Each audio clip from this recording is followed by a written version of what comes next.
Welcome to Countdown of Unite the Light. We are at day 12, and this is Daiki. I'm going to take the mic today, and we're going to be interviewing our founder, Christopher Witecki, since he's going to be on the second day panel that I'm going to be questioning and interviewing and hosting for. So we're going to be straight up asking Christopher what he's going to be presenting and, what's behind the scenes for us. So let's get on, Christopher.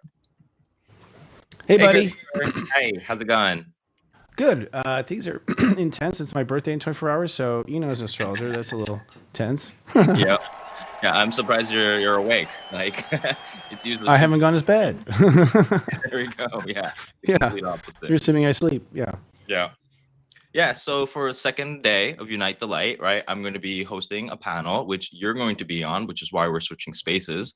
But you're going to be talking about conscious capitalism. And so what's exactly conscious capitalism? I know you talk about it and we bring it up. Well, we started this trend last year where, Unite the Light is, the idea here is to talk about some of the things that we feel will make the world a better place, right? Mhm. And so we've identified, first of all, that we're new businesses where, this is racing out of the scene, people who are human design readers, people who are palm readers, people who are tarot card, internet influencers. This is all new. And so in that context, one of the things we want to do is be conscious of the capitalism that we're going to do, like to be aware and to not repeat any of the problems we've seen in prior capitalistic models, but also because it's a union of light, and that union of light is, people who want to do good on the earth, the discussion of what is conscious capitalism and what does that mean? So, leading that discussion and being known to lead that discussion, the ones who care, right? So what it means, like literally, is that that they're, first of all, I would say high definition management, is one thing. In the sense of, we're now at a place as far as our spiritual evolution where we know better. We've learned karmically. We know a lot of things about how to treat a human being. That's who we are. We know how to set a human being up to heal. We know how to set a human being up to thrive. And so to insert into capitalism these principles, so that capitalism is driving the evolution of the earth instead of holding it back, right? I think that can be reversed. So, as far as the Unite the Light's concerned, we want to drive that conversation because we think capitalism can be a soul good thing if it has a soul, right? And so what is that discussion? What is that soul? So last year we talked about what is conscious capitalism. That was our topic. This year we shifted it to more of a, we realized, first of all, that we should have one probably every year, a panel on this. And we've all agreed to that. And so in that light, what do we talk about next? And that's be the change. So we wanted to just talk about, to show examples of people who are being or trying to be conscious capitalists now. And, along the way, we realized there's soul capitalism. There's like these divisions and different focuses. So that's going to be interesting. But, case examples of how you do it. What are you doing to make it more conscious, more aware?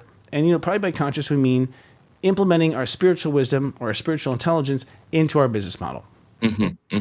Yeah, that's great. Yeah, I mean, capitalism is kind of greedy and amok nowadays, and it'd be great so we can put some, consciousness and some soul purpose to it rather than just buying for buying's sake. That there's some sort of soul purpose and spiritual purpose behind what we're buying and what we're producing.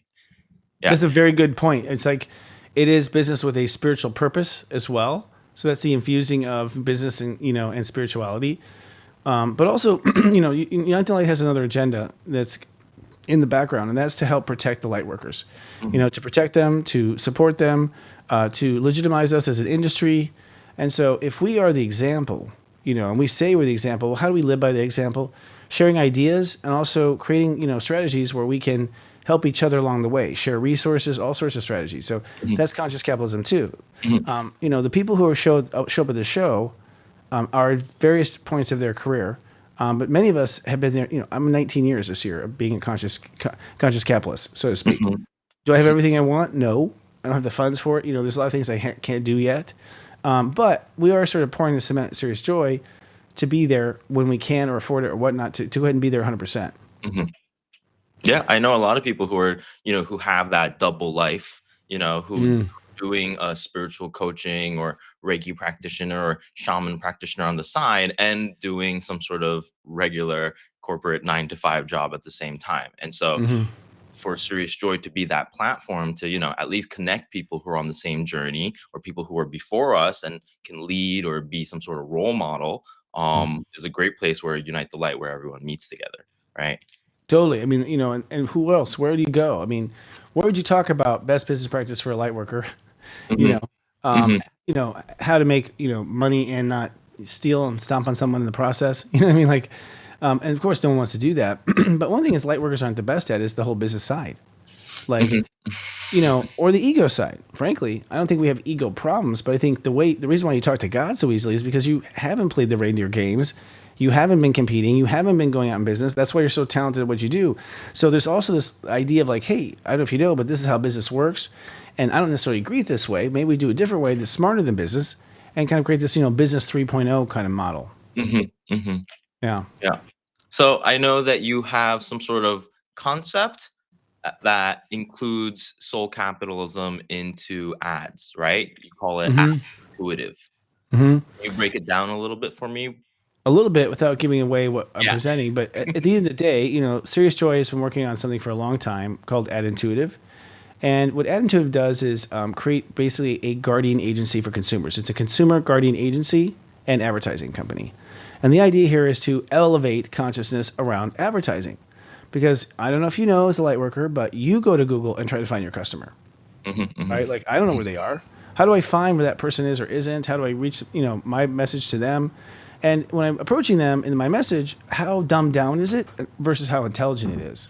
Hmm. So we're building technology that allows us to basically basically capture the person interested into a guardian agency where we say, hey, we want to guard and protect you.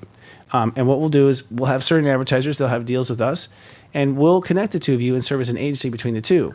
Hmm. What that does is allow us to be this agency over time that represents your interests and only your interests. And we have special features we haven't announced yet, which is based on technology that'll help us do that better than anyone else. Hmm. But at the same time, this all came from the fact that we at Serious Joy and Serious Joy TV are really not interested in the commercials that YouTube puts in front of our customers. Hmm. We're not happy with those commercials. We're not Hmm. happy with what YouTube has done to pay us. We're not happy with any of the effort YouTube has done to promote us. And frankly, if you're watching one of my shows, I'd like you to see one of my colleagues and their work. I'd like you to see commercials for other things you didn't know about. And so Hmm. Additive is like this new agency that accompanies another product we'll be announcing at the show that allows us to buy and sell and trade advertising with other light workers to where we can begin to create this sort of conscious network where if you're watching anything of our programming, you're only seeing advertisements that are benefiting you, and what your interests are. So really kind of, it's kind of like a magazine. Back in the old days, I don't know if you know, we had magazines, Daiki. Hmm. And I know, I know. okay, so the cool thing is if you had like Popular Mechanics, you were as interested in the ad as you were the article. Hmm. Because the stuff they're advertising there was all the cool new stuff that's being built, or popular science, all the cool stuff that gadgets you can buy, and so you were entertained by the advertising as well as the articles. Hmm. And so we feel that spiritual TV needs to take that path where when you watch the show, you're enticed and engaged with what you're learning or watching, and when you go to a commercial, which has to be done, like we can't do this TV for free, y'all. Hmm. I'm 19 years and mostly doing it for free, so that's about as much as I can finance. We need to be able to make money, and we need to make money from our friends and colleagues that want to sell products. Because I know people watching my network would buy a lot of my colleagues' products. Hmm. Hmm. Yeah. I mean, starting out with social media, even if you have a lot of talent, even if you have a lot of product, delivering it, marketing it, packaging it correctly, and getting it to the right people is more than half the battle with getting things off on track. So having some sort of something like Ad Intuitive, and I know some of the special details as well, being able to you know advertise to specific people, and then having that network of with your namaste today, like you're representing and being sponsored by your people rather than whoever YouTube chose for you, right? Which is So random and based yeah, on which money is only. random and you have no choice over. And so who are we really, propping up and, helping out in the end of the day? And then, we always want to meet more practitioners. We know there's so many modalities out there that getting that referral almost helps us help us trust the community, right? That's a big part of spirituality. Well, that's it. You said it. Like trust is a big thing, and so one thing I've always noticed is that people do trust me, and so I thought right away like it's going to take some sort of common brand in the middle that everyone does trust, and that can sort of network and coordinate things in a very fair way. I mean, I think part of conscious capitalism is revenue sharing.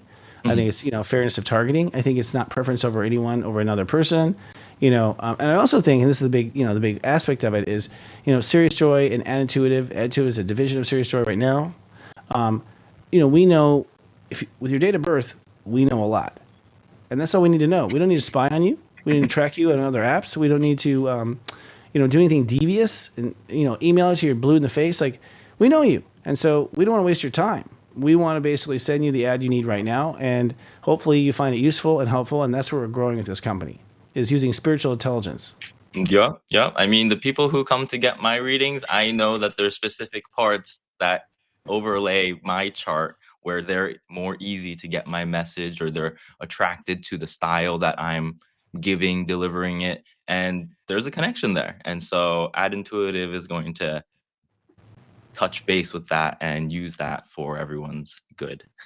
Yes, and I'll tell more details in the actual show, but not glorifying it. I mean, ultimately, there's a first stage here, and a lot of light workers are not ready to make commercials. They don't understand TV, they don't understand vernacular, and they don't have the time to. So this is also a production house where we're helping to produce commercials for people and up in their game. And then also all of our technology and our numbers show that animated things do much better. TV does much better on the web, social media, etc. And so there's things I've learned over the last 19 years of my business staying alive. 19 years, it's a good call that we want to just pass on to our clients. But we see everyone as a client. We see the person who wants to know more about the product as a client, and we see the person we sold the ad to as a client. So imagine if NBC cared about what you thought of the ad. I mean, that's really what this is. I mean, just imagine if they were like, "Did you like that? Did it serve you?" And you don't have to always ask. Yeah, that's great. I'm excited to interview everybody on the panel and get everyone's ideas and opinions on all of this. So yeah, it's gonna be good. I'm glad you're doing it, especially as a millennial, dude. Well, no, seriously, I'm curious to see kind of like how you post things and stuff, because we're, I'd say, one generation ahead, and so I'm very curious too, because I come from a very TV based childhood. And TV's completely changed since then. It's Netflix. It's mostly it's YouTube. It's like different. The new generation isn't watching TV like they used to. But we can't do this for free. We just cannot do this for free. But that's okay, because I know people who are readers who need to reach a market. I know people who are burgeoning new lightwork businesses who need to reach a market. And I also don't want, and this is the last thing I'll say, if we have any suspicion that someone is doing harm, you can't advertise. Which means that Coke is out. Like most of the major pharmaceuticals are absolutely out. Like, so we're not going to sell that. And that's another thing too. We can guarantee that the people that are on that, who are watching commercials or serving commercials, and we'll find a formal guarantee later. But we can guarantee we know their business. They're the real deal. And so you can trust us that we've done that due diligence. Yeah, that's great. Yeah, hopefully it all works. So I'm excited. But the panel is very exciting to me too, because I feel like the other people on the panel, phenomenal. Oh yeah, I'm excited to ask about AI. AI, yes. So we have AI, and we have someone who coaches. So some real interesting stuff there as well. And then we have a woman who's written a book about it. Exactly. It'll be great. Thank you, Chris, for coming on today. Thanks, Dikey. Yeah, sharing your light. Hope to see everyone at Unite the Light, or check us out streaming. Right? Totally. Yeah. Yep. And there's forums too. So, streaming is the way to go. I guess I want to end with this, which is that, I'm going to put out something later this week that's like kind of an astrological video. But, doing the calculations, really just looking at the timeline, and we have another panel, the first panel, to talk about this. They're just about to go through a heck of a time. All right, a heck of a time. I'm not talking about COVID or anything like that, but it'll be very, very complicated. It'll be very, very intense. And so from what I can gather, we need to gather now. We won't have time, actually. I think that this period is going to begin in June, right after Unite the Light. Not my planning. This is from a consensus of people that read the stars and also channel stuff. And that will go for up to 18 months. So basically, this is my final message. It's like, you say you're a light worker, you say you want to make the world a better place. We need to organize now. Like, this is it. We have to. We're on stage now. So watch Unite the Light if you can't attend. And if you want to be a part of it, let us help you, send your message and do your mission. Yeah, connect with us. Yes. It's a collaborative. So it's cool. All right. So Unite the Light, that love, right? Tickets available now. Yeah. Yep. No problem. Sounds good, everyone. So we'll see you next time. That's what we're saying. Shit. Way to close it. Awesome. The Unite the Light Lightworker Summit is reborn in 2025, May 17th to the 19th, reincarnating in Nashville, Tennessee, the capital of country music light. If you live to make the world a better place, we invite you to gather and co-create for 2 days. Day 1, meet curated, heartfelt influencers sharing strategies and innovation. Day 2 calls for conscious conversations. Lightworker power panelists discuss industry urgent topics. And for the first time, you requested, we co-created a third day, a 36-hour, ultra-private, closed-door Whisper Summit. We call it Afterglow, where 2 or more gather, featuring high-wattage leaders of light who share unpublished career advice and trade secrets. It all takes place in the luxurious Gaylord Opryland Hotel, where you may enjoy a full spa, poolside drinks, and tasty dining. And don't miss our Honky Tonk Sumper and Step Networking event happening Saturday night. Wear cowboy attire, feast, and learn astro secrets about you and cosmic allies. Consider this an invitation. Let us celebrate our ascension at the brightest gathering of love in the world. Ticket sales are open now at unitethelight.love. That's unitethelight.love.